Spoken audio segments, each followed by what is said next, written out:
Okay, hello everyone. What shall we talk about today?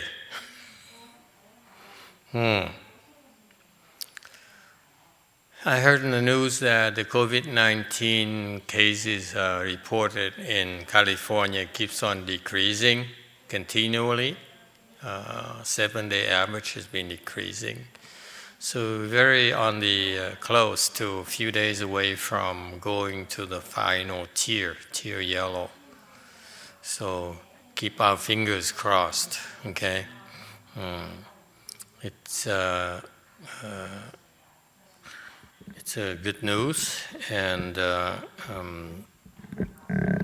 also it's a good thing. I'd like to remind everyone to encourage you to go get vaccinated. That's important. Did you get vaccinated, Tex? You're not getting vaccinated? Oh. No one else? No one should get vaccinated. No one should be vaccinated. Okay. I don't even want to know anybody that's vaccinated. Okay.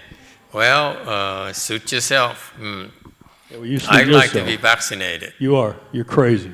Yeah, I'm crazy. You're insane. Telling people to do that. Yeah. You telling people to get vaccinated? I'm telling people to get vaccinated. I'm telling my people to get vaccinated. Look at that. So, see you later. Because now there's no more lines, and actually, it's easier to get vaccinated, and pretty soon we will have to end this extra work that we've been doing. I'm running out of time. I really don't have time to do much anymore. It's unsustainable.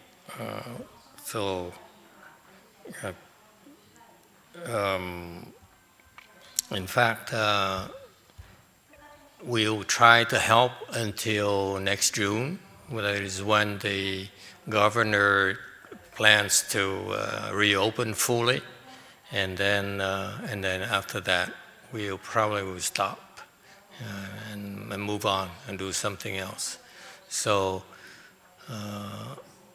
unless there's some disasters where we're going to increase again, we'd rather not engage in this. There's too much work involved. And we also need to focus on helping South Korea as well. South Korea is not going fast enough. It's slowing fast enough. So it's leveling over there instead of going down. So I need to put some time in that effort as well. So anyway, pretty soon there will be no more extra protection. So get vaccinated if you are not against vaccines. Okay, I plan to get some eventually because I want to show my support for the vaccination. In fact, there's some practical consequences that when we travel, other countries might require us to show proof of vaccination. But I've been holding off for two reasons. Number one, to allow people who need vaccines to get vaccinated first. Number two, wait for the lines to end. When there's no more lines, I think you, Sangha, should plan to go, all of you should go get vaccinated. But you don't, it's not required. If you don't believe in vaccines, it's okay. You can join Tex and the company in Texas. Okay. What else? Recently, a friend of mine from high school, last week passed away. From a stroke. So our condolences to family.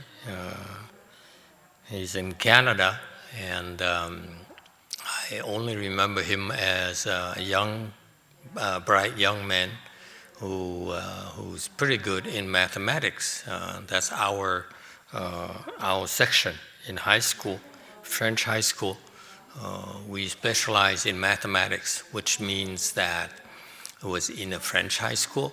So it means that it's the math section is the one that's reserved for the better students in the French system. So the tougher is a very tough section, and you need to be very strong in mathematics.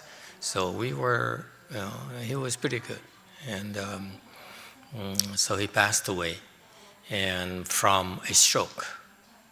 At my age, to pass away from a stroke, that's pretty alarming, pretty commonplace actually, because the Vietnamese usually the diet's too salty,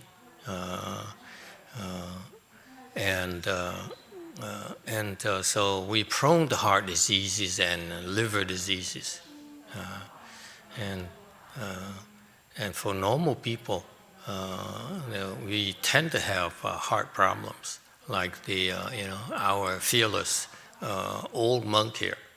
He used to eat a lot more salty than now. Okay? And so as you get older, you need to watch diet, your diet. And unlike Warren Buffett, I heard, his diet is very strange. He likes Coca-Cola because he's the largest shareholder of Coca-Cola. Okay, he drinks 6 Cokes a day, and it's lethal for you. Okay, and then he eats fried stuff, French fries, and hamburgers. Very few vegetables, no salads, and so forth. So his diet is horrible. And the reason I heard about it is that some sort of reporter tried his diet for a week and nearly killed him. And this Warren Buffett is living to be over 80 years old. That's incredible. What does it tell you? This Warren Buffett, this guy here, is no ordinary person. There's no way that you will have that kind of diet and have no problems. Okay, even our old monk, he has to cut back on the salt himself, having gone through 3 bypass surgeries, or use a tent or whatever. Okay, so anyway, my friend passed away. High school friend passed away. Classmate passed away. He's not a friend, from a stroke, and brings back. It got me to think. I said, we go through lives trying to build career, having a good life, and trying to gain material things and so forth, trying to find happiness, and we sacrifice our health for that sake. Okay? And it's not uncommon when you get older that we're sick. And so people forget the fundamentals. Basically, here's what I like to leave with you today. If you cannot handle life, you cannot handle death. How can you possibly handle death when in life you can't handle your own life? Okay, and after you die, you no longer have used your limbs and your brains. Okay, so you're even more worse off physically after you die, and yet you can't even handle life. How you can possibly handle death? Okay, keep that in mind, and remind people of that, because it's not until you face death that you realize your own limitations, that you are ill prepared for death, ill prepared for the next step. Okay, it doesn't end after you die. It's wrong to think that it doesn't matter. After you die, you move on to the next life, to the next body, according to Buddhism, according to Buddhist teaching. Okay? We migrate to a different body. So we have to prepare for that. And yet, mankind is ill-prepared, is ignorant about that process. YouTube has a question. Tiango asks, Master, what is Warren Buffett's level of samadhi? It's a lot higher than yours. Much higher. Okay? If you have to ask me, your level is pretty low. Anyone else who'd like to know Warren Buffett's level? Raise your hand. Let's see who's low, whose level is very low today. It's a giveaway for this guy. That guy, for him to eat all greasy stuff, meat is poisonous to you. Meat is 60% toxins. I heard something on the statistics years ago. Meat, the red meat you eat is 60% toxins, 40% nutritions. In contrast, when you eat, spinach, it's the opposite. Spinach is like 90% nutrients, good nutrients for you. Okay? So this guy, his entire life, he eats hamburgers and fries and drinks Coke. He also eats a lot of sea candies. He's also owns sea candies. And he's healthy like an ox. You see him? He's so healthy. You see an 80-year-old man like that, he's very unusual. His diet is basically poison. A normal person can't handle it. It's a giveaway. Okay? And so you can tell that's why for him to go into investments, it makes sense, because he can make a killing easily. Just like many of you go back to lay lives and you go into investment and do those things, you make a killing yourself. Okay? So this guy, after he dies, I will tell you his level. But right now I won't. Okay? He's a very unusual person. It's a giveaway, the fact he can handle the self-poisoning like that. Coke is very bad for you, Mr. Buffett. He won't listen. Okay? Sugar, processed sugar is very, very bad for you. Okay? So anyway, so so this guy has so much wisdom, has so much samadhi power that his body is able to process the toxins. Okay, so at 80 years old, he's so, you look at the way he walks, the way he sits, he's still very, very healthy. So this guy can handle life. Okay, he's in control of his life, basically. Okay, so he's not worried. I'm not worried about, he's not worried about his death. Okay, he's here for some reason, and one of the reasons I want to remind you that as long as you're alive is that if you cannot handle your own life, okay, you better worry about your death. Okay, number one, you can handle your own life. You need to learn how to control your life and learn how to handle and prepare for your death. Otherwise, you're going to be sorry. Okay, like my ex-classmate, he's bright, so I'm pretty sure I expect him to have a very good life. Him being married again probably means that he couldn't handle his wife. That's one example of not being able to handle life. Okay? If you can't handle all the people getting vaccinated, you can't handle life either. Oh, he's not here. Never mind. Cheap shot. Okay? So look at yourself. Can you handle your own life or not? Okay? If you can't, you better do something to change it. Don't be a fool. Like this is a friend of mine, okay, the ex-classmate of mine. He had a stroke, and he's not doing well right now. Okay, he's in very, very bad shape. Okay, and they are in my class. We're considered the elite of our generation because it's the best high school in the country back then. Only the brighter kids get to go to that school. I got in not because I was bright, it's because my father was a colonel in the Vietnamese armed forces. He walked in there and said, you better accept my son, otherwise I will lose my temper. I wasn't good enough to get in. That's the truth.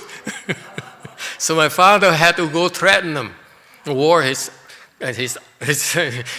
colonel things with the armed forces, and brought a couple of soldiers with rifles. And said he was wearing a handgun himself, Colt 45.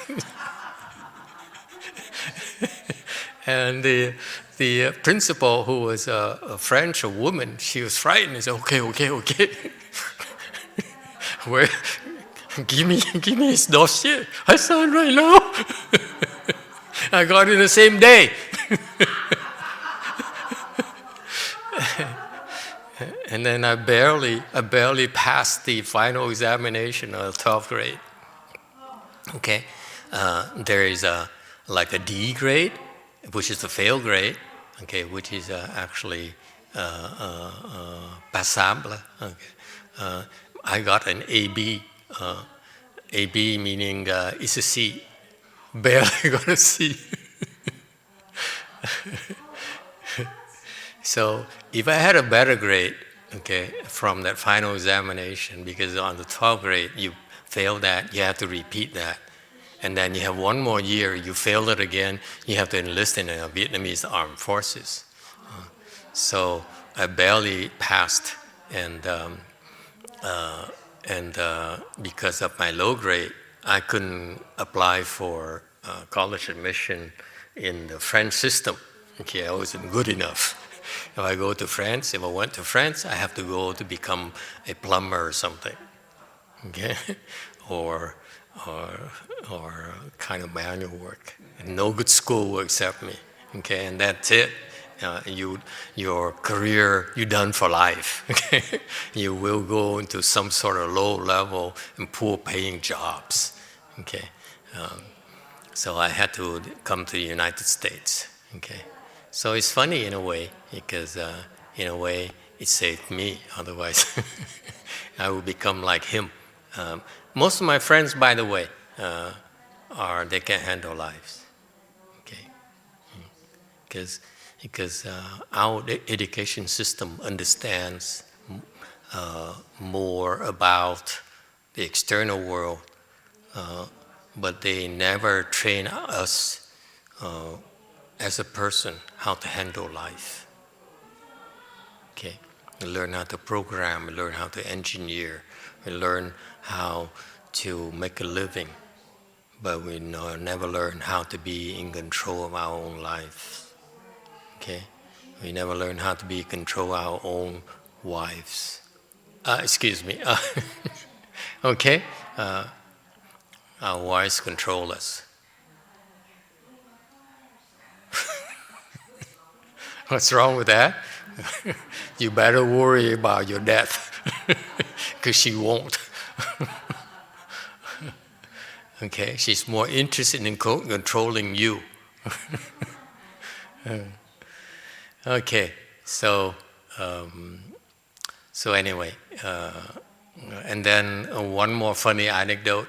So Mr. Buffett, I love to make fun of this guy. He has so much wisdom.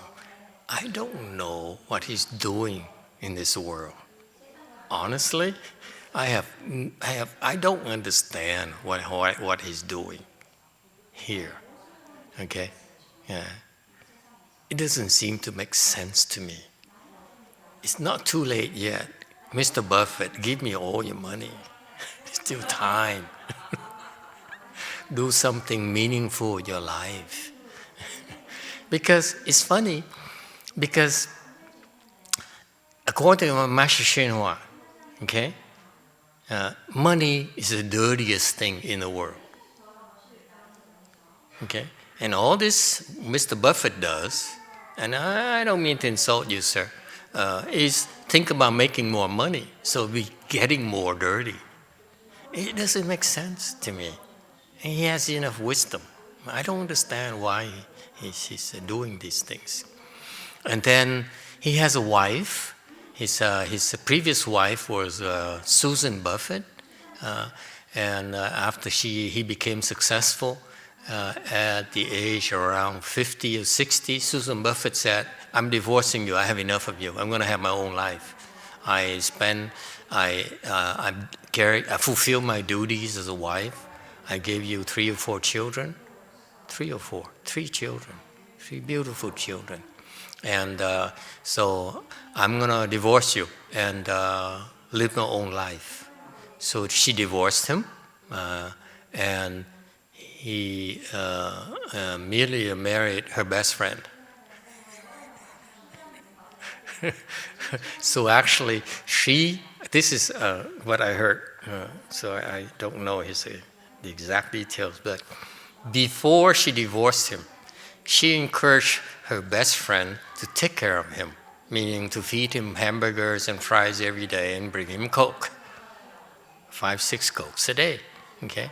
And then she divorced him and said, okay, I have enough of you, okay? So I move on in my life. So he gave her some money. What did she do? She was a billionaire immediately with his stocks, okay, from the divorce settlement. What did she do? She did charity work. That's it.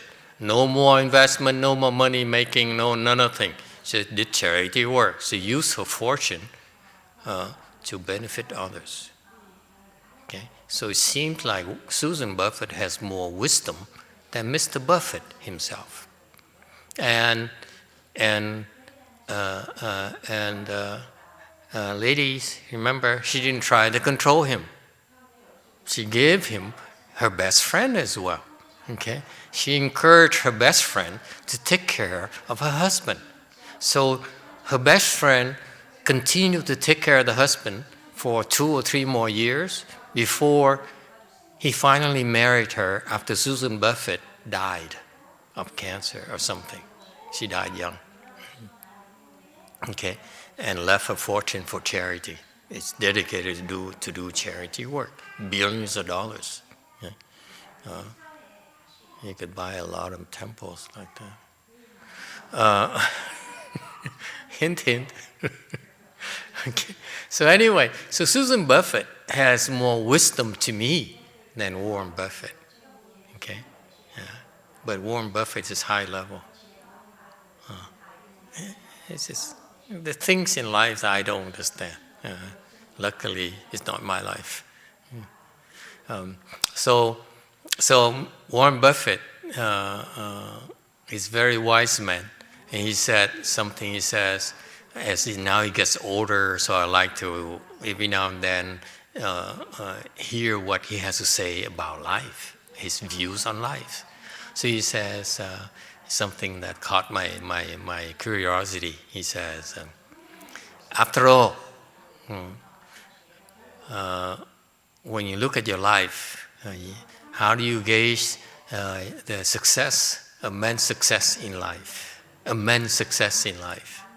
What do you think?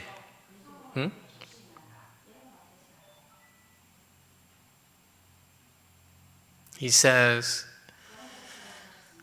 I gauge a man's success by how many people truly love him.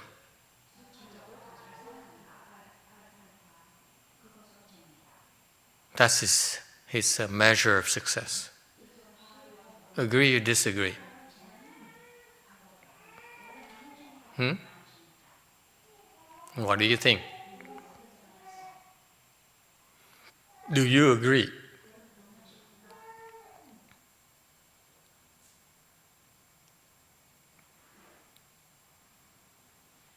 Anyone?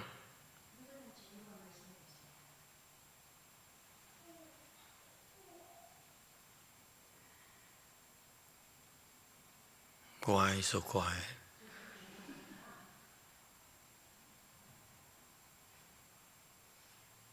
YouTube. Come on, YouTube, help. Now is the time to pitch in. 天国. Daniel, where are you?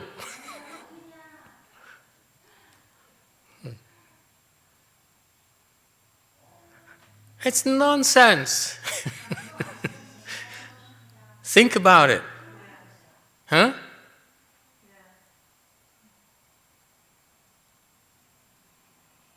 If a lot of people love you,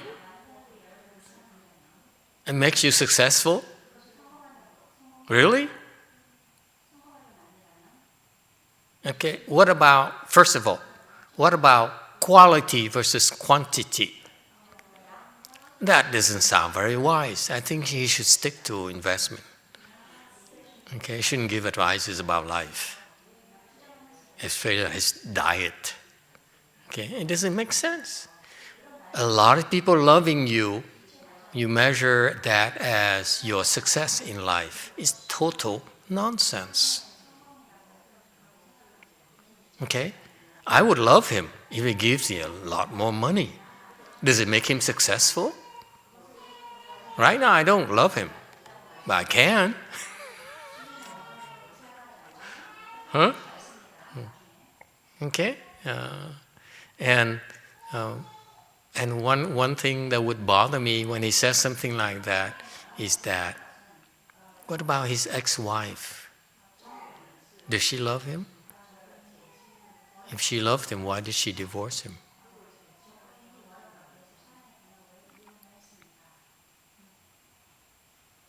So is he a failure or is he a success? I would take Susan Buffett over all the people who love him, including his current wife. His current wife is low level, very low level. So would you compare Susan Buffett with 10,000 women who love him? Anyway, it doesn't make sense. I think he's losing it. He's losing his rockers. Is that the expression? Losing your rockers. Huh? You're off your rocker. Oh, okay. He's off his rocker. So it's total nonsense. Okay. What is a measure of success then? Okay. First of all, okay, your measure of success should be, to me, that you had a meaningful life. Okay. You should be careful about what you define meaning. Okay. Meaningful life is that we do something useful for society. Okay, and that means you do something useful for everyone, all living beings. Okay, there's something fundamental is that we need to understand why we have this body. We have this body here is in order to make the best use of it, not to serve yourself. The best way to serve yourself is to benefit others. When you get older, you become more and more keenly aware of that. What did I do with my life? Okay? And The one thing that you find out that you will find real satisfaction when you realize you spend your life trying your best to help others, whether it's your family, whether it's your friends, whether it's your countrymen, okay? And if you're more capable, helping even more, okay? So that is the real measure of success. Love is not, okay? Money is not, fame is not, smart is not. You can build a monument, it won't last forever, okay? But the goodness in your heart will last forever, will help you forever. It is said in Buddhism, that Buddhist wisdom is that after you die, you cannot take your wealth with you. You can only your karmas will follow you. And that's right there is the clue for how to have a meaningful life, how to have a successful life, is to make the best use of the opportunity to create great karmas that you can carry with you. Does it make sense?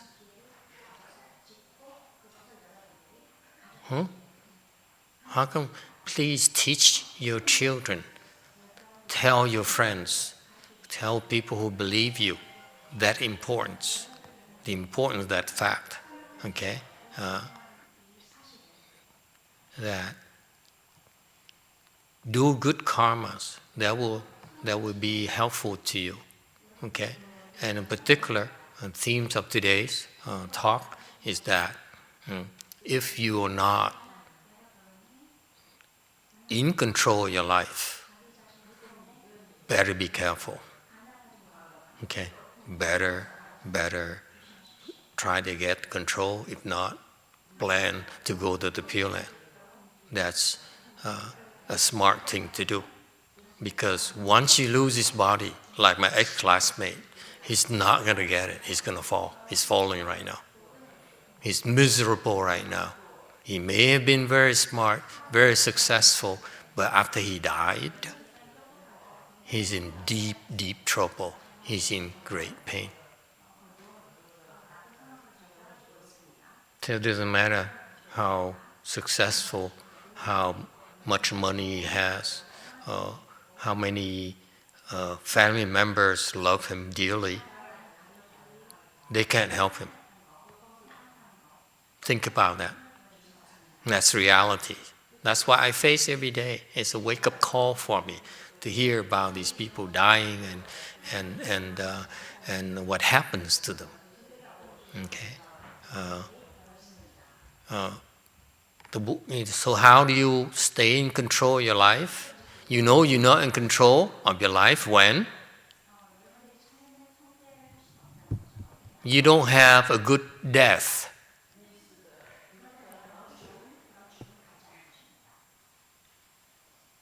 Okay?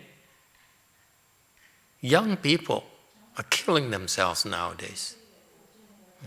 The Japanese, the Korean young people are committing suicides in the like close to 20% of the young people are killing themselves. They're so depressed. So you don't have a good death, you're in big trouble.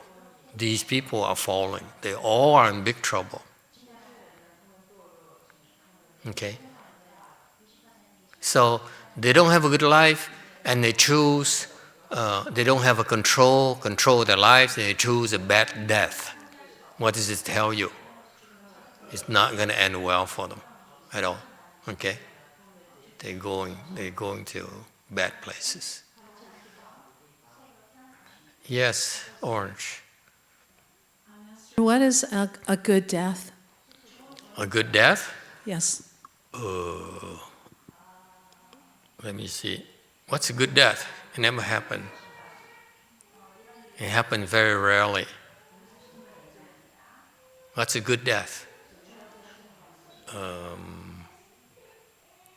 Francis, there you go. You raise your hand.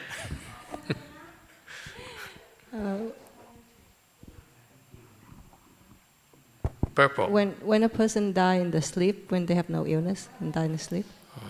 They died naturally. Okay?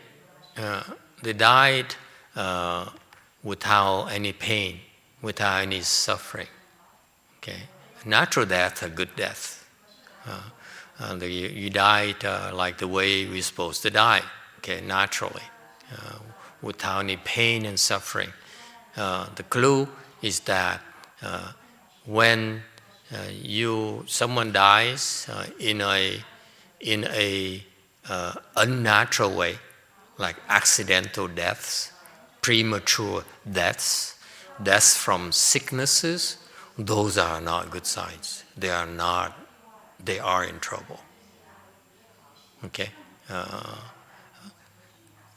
And contrast that, for example, with Mr. Buffett. He poisons his body and it doesn't affect his body at all. That tells you he's in control of his life. So then it doesn't matter how he dies. Okay? But for the rest of us, we should try to have a good death, and if we can't have control over that, then tough luck. We better be prepared. Okay, so that's why in Buddhism there's something called Pureland, where you can plan for the next life. That's only available in Buddhism. Okay, just in case that you won't have a good death, you have insurance. The insurance is what the Pureland Dharma door provides us. Okay, you can get some insurance just in case something goes wrong. You too, go ahead. And Trin asks, how can we help our parents have a good death? How can you help your parent have a good death? Okay. You really have no control over how you're going to die. Okay. You can only look at how people die, then you decide whether it's a good death or a bad death. Okay. But for anyone to tell you that I can guarantee you a good death, it's not possible. Why not? It's not possible because there's something called karmic retribution. Okay, the way you die is also a karmic retribution. So you can't really have a control over your death of the way you die. Okay, unless you are a sage, you can't have control. Yes, Orange. I have a friend whose husband had kind of a surprise way of dying. He was driving on a country road and was running errands. But then they think what happened is he had a stroke. And then his car just slowly stopped. So he didn't really get injured, besides they think it was a stroke. Mm-hmm. So was that considered a good death, or? When you have a stroke and you die, is it a good death?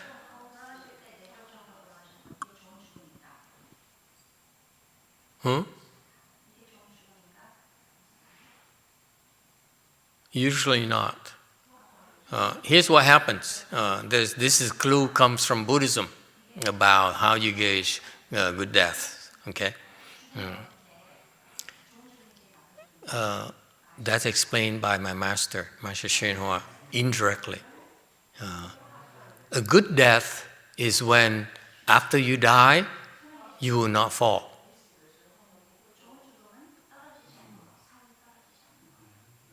Is that clear? In Buddhism, very simple. We learn about Buddhism, the one thing about Buddhism is, first thing you learn from Buddhism, you benefit from Buddhism is that you realize the importance of not falling after you die. Because if you do, you're in big, big trouble. Okay, it's no joking matter. It's a very serious thing. If you fall after you die, you will not go to a good place. And you'll be stuck there for a long, long time, and you suffer tremendously. If you think right now you're suffering, life is hard for you, wait until you fall. You'll be so sorry.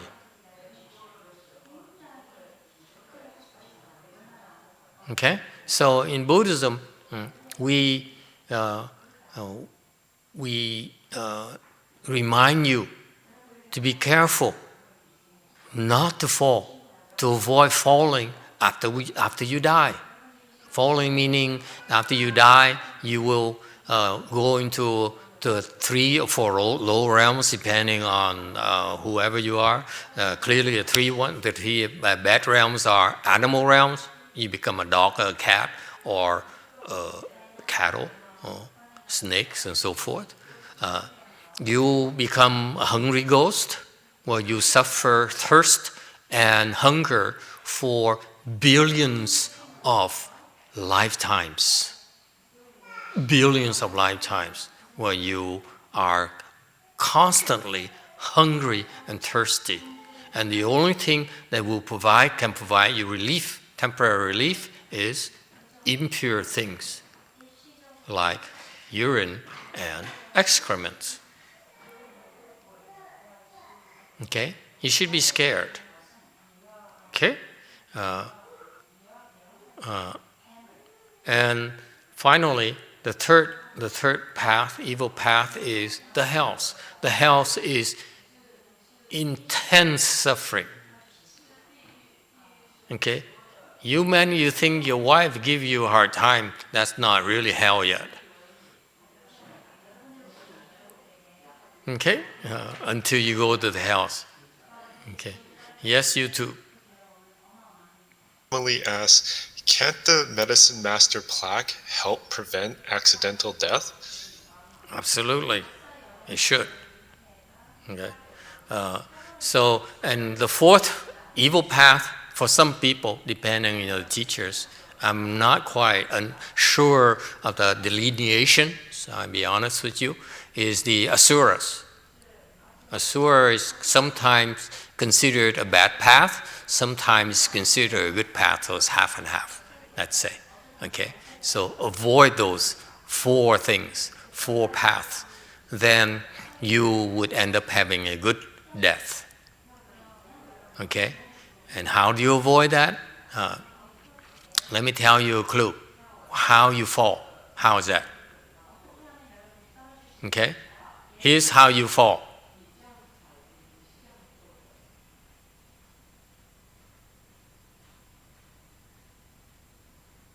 The last thought before you die is the one that will most likely open the door for that path.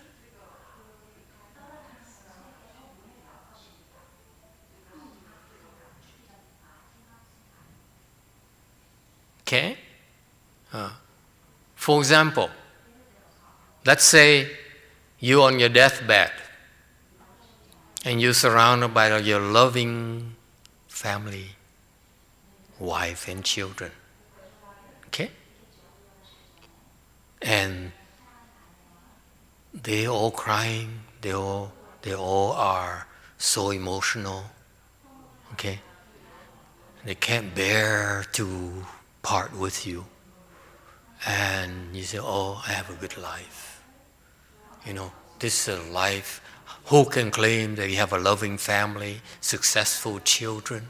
Huh? and I have a very happy life myself. My wife, my one and only wife, loves me until the day I die. What else can you ask for? Okay? And then he said, wow, would be nice to come back. Isn't it? Huh? This is worthwhile. Let's do it again. And guess what happens? That thought is what? Greed. Agree or disagree? It's a good thing I have. Let's have some more of it. Very subtle, isn't it? You have this greedy thought. I have such a good life. I have such a pleasant life. Huh? I have a loving family. Lots of people love me, like Mr. Buffett says. So have some more of this. Okay? I like to see them again. That's greed. So that final thought there, he says, I'd like to come back. I'd love to come back. You don't quite call it greedy, right? Not like he wants to become a millionaire or anything. No, he just wants to have more of this good stuff. And because of that, what happens? He falls into the hungry ghost realms. Because his love for his family. And because his family loves him. Because lots of people love him. Like Mr. Buffett says.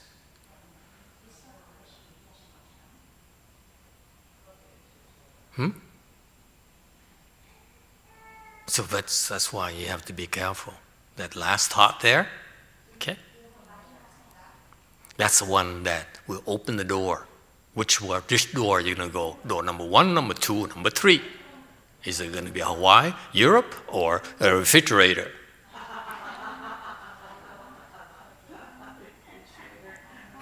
Oh, you watch TV too? I'm testing, see who watches TV. Okay. Okay. During the daytime.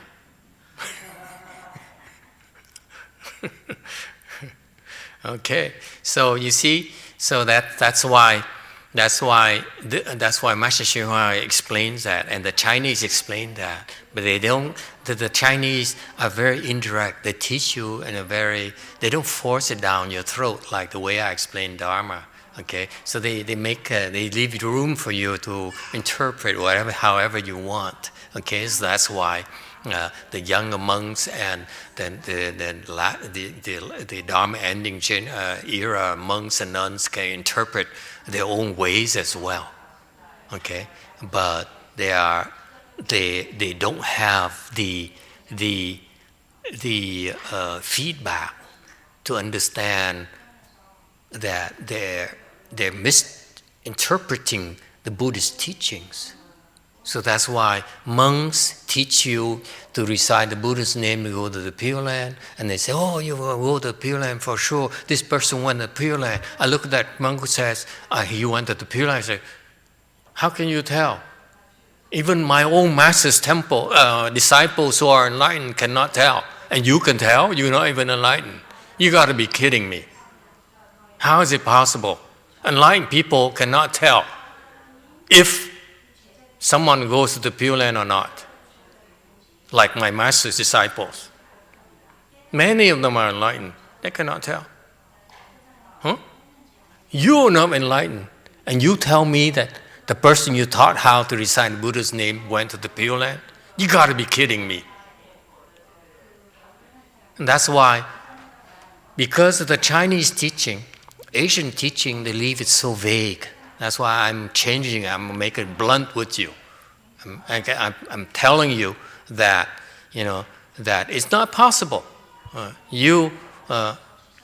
These people have no business doing these things because they're misinterpreting the Buddhist teachings. Okay? That last thought right there is what opens the door for which body you're going to have next. Okay? That very last thought.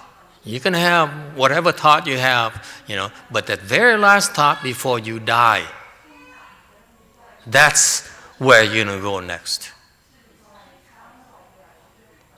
And you have no control of that last thought, do you?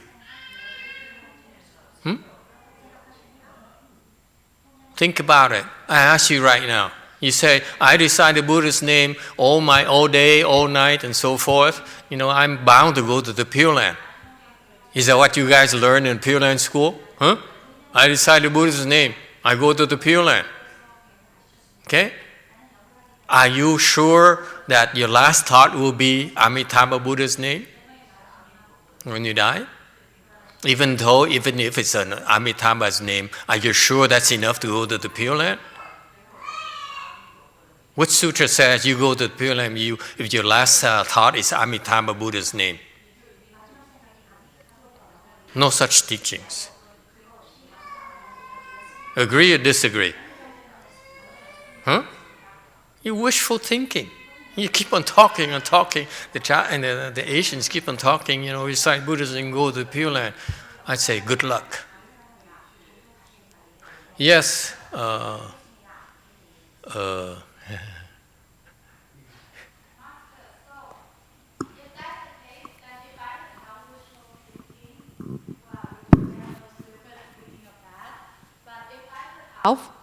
In the case, then what should my last thought be? That is the best last thought that I could have. If I could have. I know this is like 1 out of a million chance. Please. Good question. Very good question. But wrong person.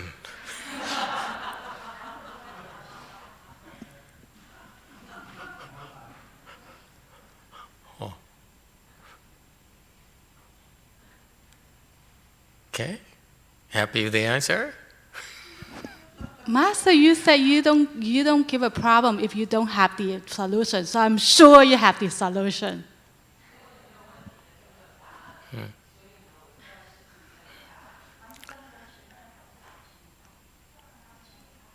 You don't have any control, even if I teach you what the best last thought should be. You have no way of ensuring it's the last one you have. Even the Tibetans. Anyone Tibetan? Okay. Please plug your ears. I have a big mouth, I'm warning you. I criticize Warren Buffett, who has a lot of money. So I'm really have no control of my mouth.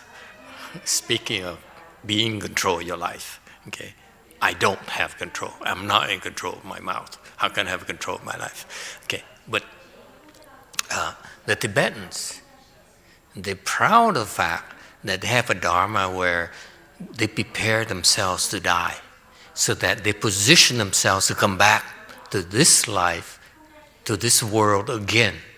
Okay, that's no different from the Chinese teaching of having your last thought. Okay, it's just a variation of that. Is it clear? Okay, you want to go back to this world as human being again, it's possible. You can. And so that Tibetan Dharma, I'm not sure what it is, but they call it like the Dalai Lama, the current Dalai Lama who's retired. He says, I practice it every day. You should, okay? He should. So he practices every day so that when he dies, he modifies, he controls his consciousness. Basically, we call it your last thought. Okay? And whatever you call it, it's the very last thought. Okay? That will determine what body you're going to have next. Okay? So he's practicing that to control his very last thought, formulate his last thought. So if this lady wants to, go over there and learn that process. Okay? That's how you have your last thoughts. Okay? According to them. Okay? I have bad news for them. It's the same thing as someone telling you that I recite the Buddha's name. I'm going to recite, I'm going to make sure I have the Buddha's name in my mind as my last thought. Yes? Okay?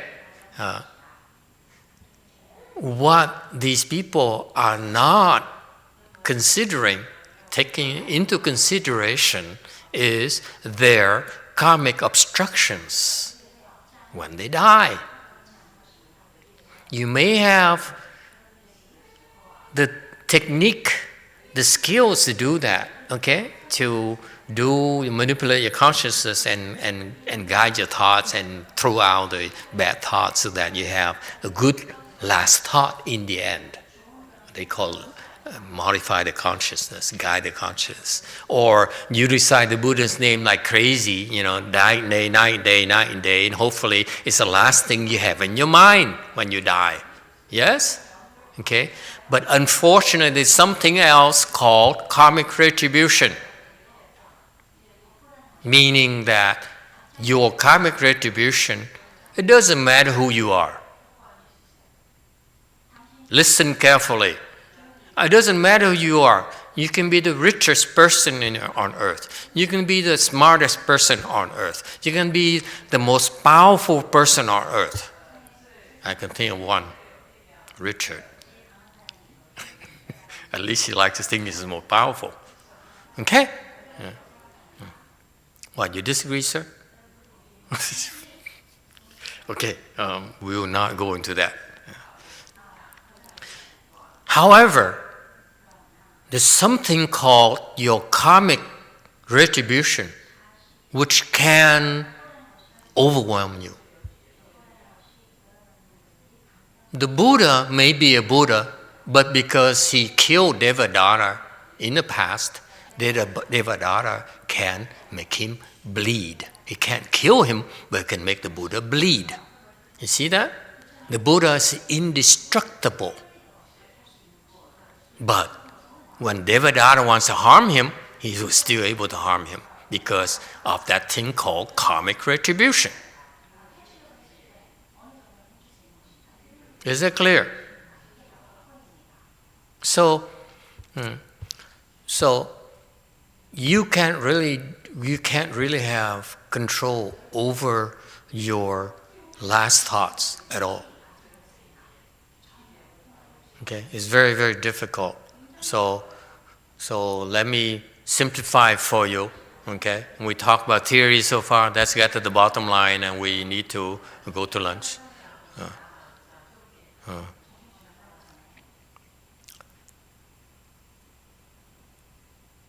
If you are enlightened, then you have nothing to worry about.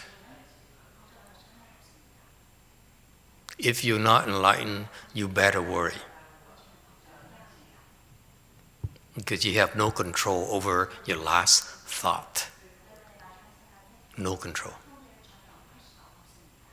None whatsoever.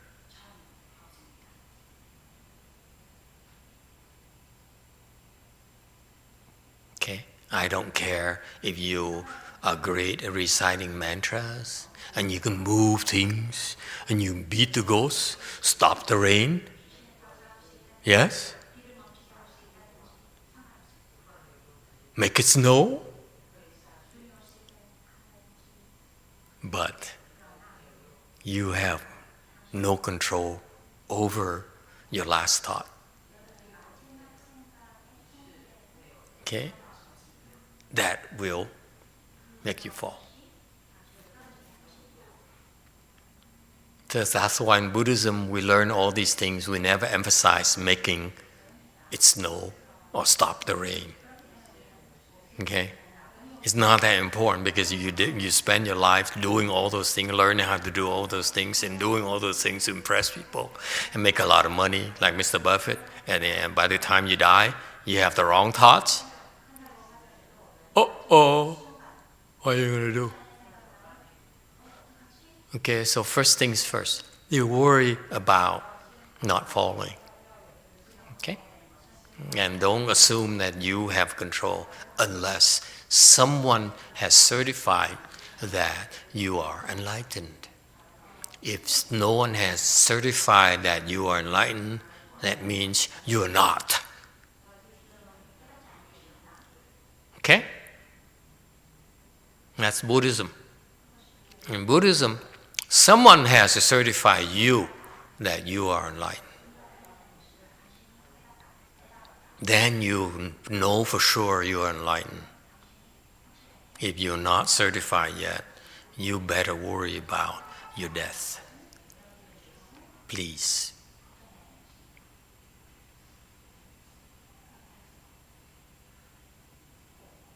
Okay? How do you worry? That's what the question is about. Okay? If I cannot have control over my last thought, because you're enlightened, you have control over your last thought.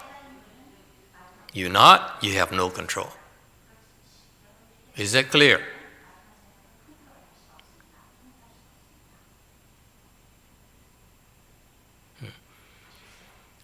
If you have no control over your last thoughts, okay, there is still help that's possible for you during the 49-day period after you die.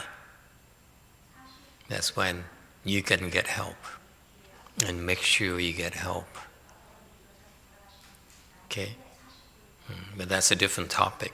The point here is that know your limitations and know how dangerous it is. It's not joking matter. Right now, you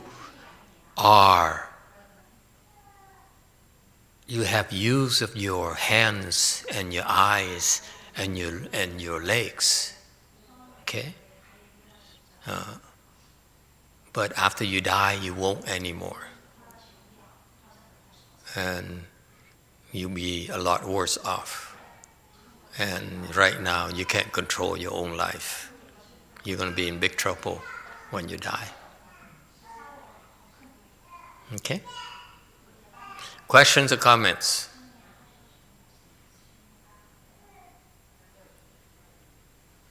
Okay? So that's why in our temple, we simplify for you. We teach you Chan meditation to train you to help you develop skills to control your thoughts. Okay? Yes, and along the way, we can help make it rain or make the rain stop. But those is never our goals. Our main goals is to teach you to take care of yourself. Okay? We don't let the COVID-19 kill us. That's not acceptable. Okay? It's common sense. For you to learn to control your thoughts, you need to be able to learn to protect yourself. So that's why it goes without saying that if you practice Chan meditation or Buddhism at all, it's supposed to help you learn to defend yourself and protect yourself. Okay? So that's why if you live in fear of the COVID-19, then you're not practicing the right path. Okay. Mahayana, we're not afraid of small things like COVID-19. Okay, it cannot harm us. But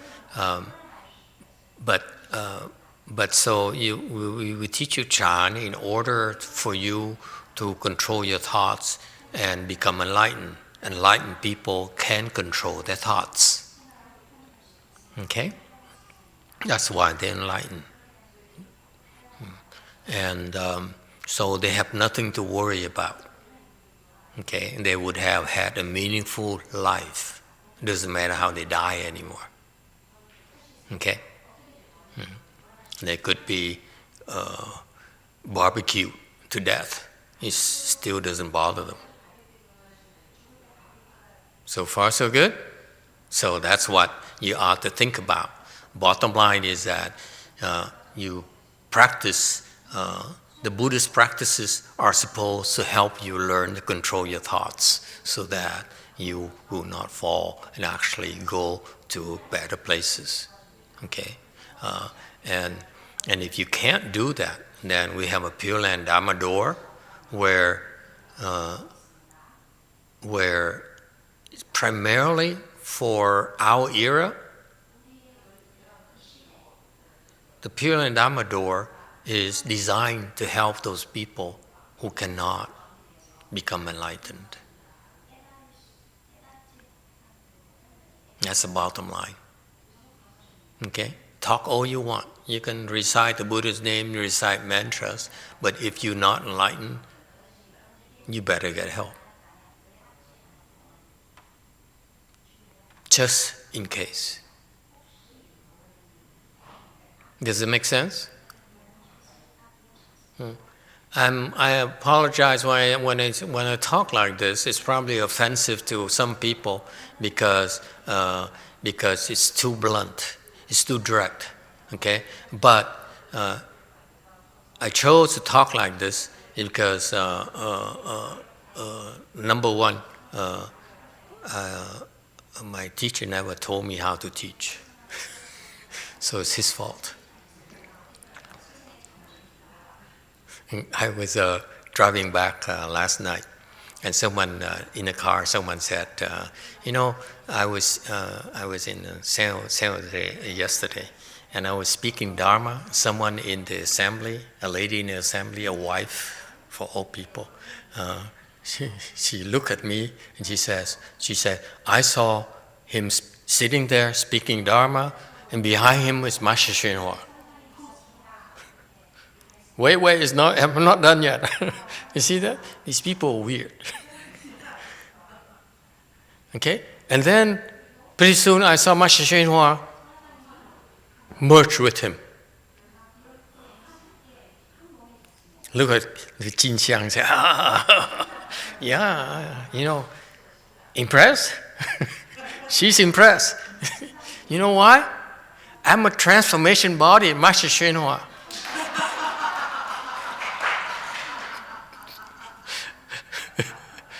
Can I tell you that? You believe me? I think so. It must be the case. So she actually, I don't know what happened to these people. Some people here sees one yin here and say, please, don't scare them. One yin will not bother coming to our temple, okay? She has better things to do.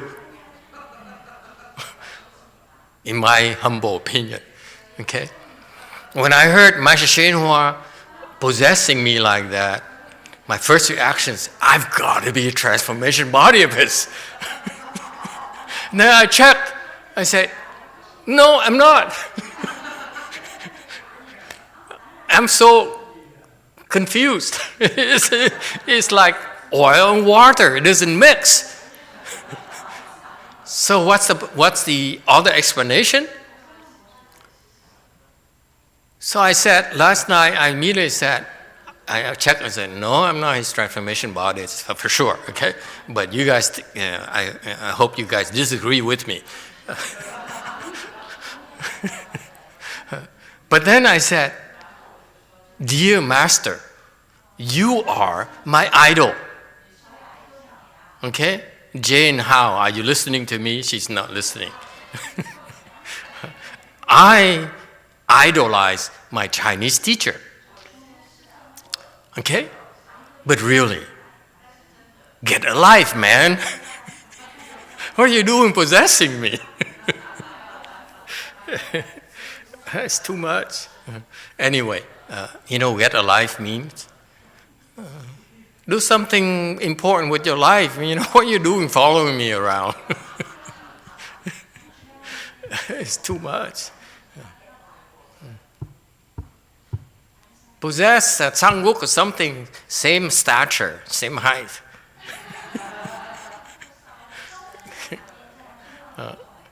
Anyway, how do I get here? Anyway, so my master never taught me how to speak Dharma properly.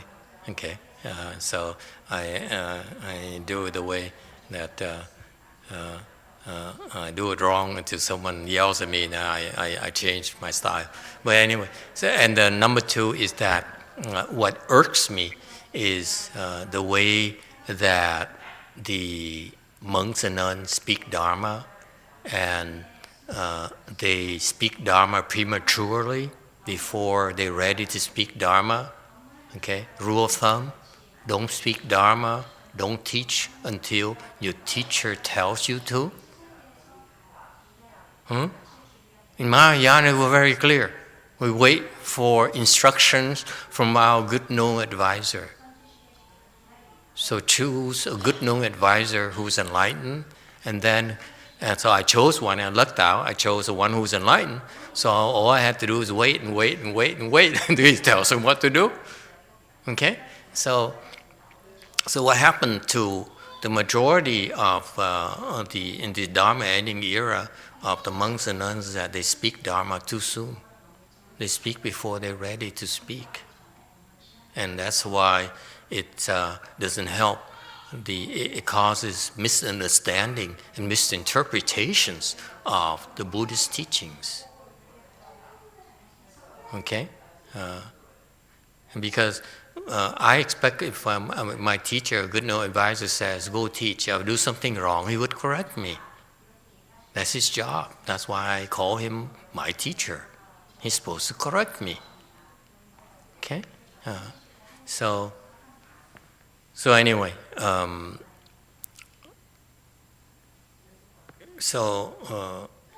I chose to speak more bluntly, more directly, so that in this generation, especially Westerners, have fewer chances of misinterpreting, misunderstanding the Buddhist teachings. Okay, so because I see a lot of teachings that are incorrectly explained.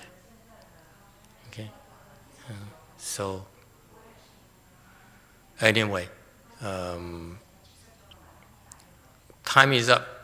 We stop here today. Thank you all. Let's do the lunch offering. Okay, we're running behind schedule.